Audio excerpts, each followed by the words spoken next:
Le 18 avril 1999, au cœur des années les plus sombres du cyclisme, un éclair a traversé les Ardennes belges. Un jour de grâce sur la 85e édition de Liège-Bastogne-Liège, venant couronner le début de carrière de celui qui devait être le successeur d'Eddy Merckx, rien que ça. Frank Van Den Broek a joué ce jour-là le premier rôle de l'un des plus grands épisodes de la doyenne, et on va voir cela dans cet épisode.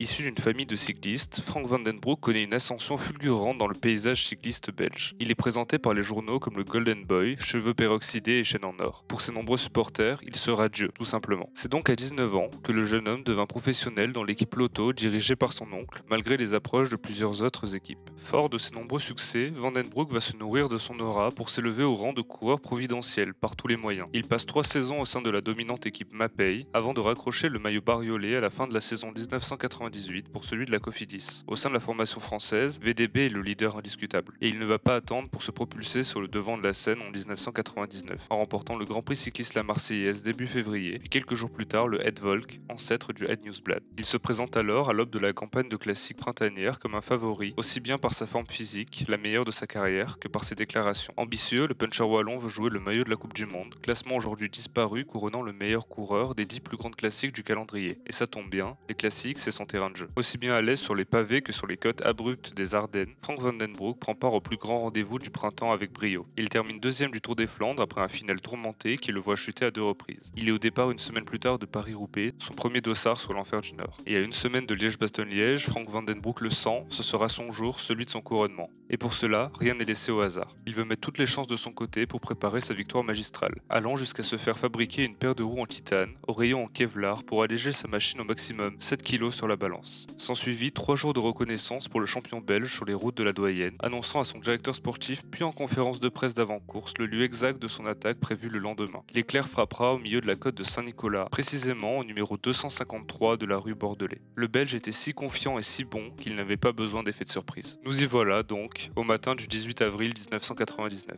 Au départ de Liège, une équipe fait figure de favori. La Mapei d'Axel Merckx, fils du bien nommé, mais surtout de Michele Bartoli. Double tenant du titre de Liège-Bastogne-Liège, l'élève de Giancarlo Ferretti a rejoint la toute-puissante Mapei à l'aube de la saison 1999 en tant que numéro 1 mondial. Le coureur toscan ne voyait pas d'un bon œil l'émergence du Belge. Bartoli est alors bien décidé à répéter sa stratégie, qui avait été si efficace les 2 dernières années. Une franche attaque dans la côte de la Redoute, avant de jouer de ses qualités de puncher pour triompher au sommet de la côte de Hans, théâtre du final de la doyenne. S'ensuivit le duel le plus mythique de l'histoire de la Redoute, entre le Toscan et le natif de Moucron. La première attaque, c'est évidemment celle de Bartoli, comme prévu, parfaitement mis sur orbite par Axel Merckx au pied de la terrible ascension. Quelques mètres d'écart le séparent d'un groupe duquel Frank Van Den Broek va s'extraire pour se porter à la hauteur du coureur de la Mapei. Je vous laisse apprécier les commentaires de Rodrigo Benkens et Eddy Merckx pour la RTBF.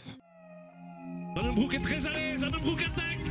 Démarrage, superbe, les 2 hommes côte à côte. Quel beau spectacle dans la Redoute.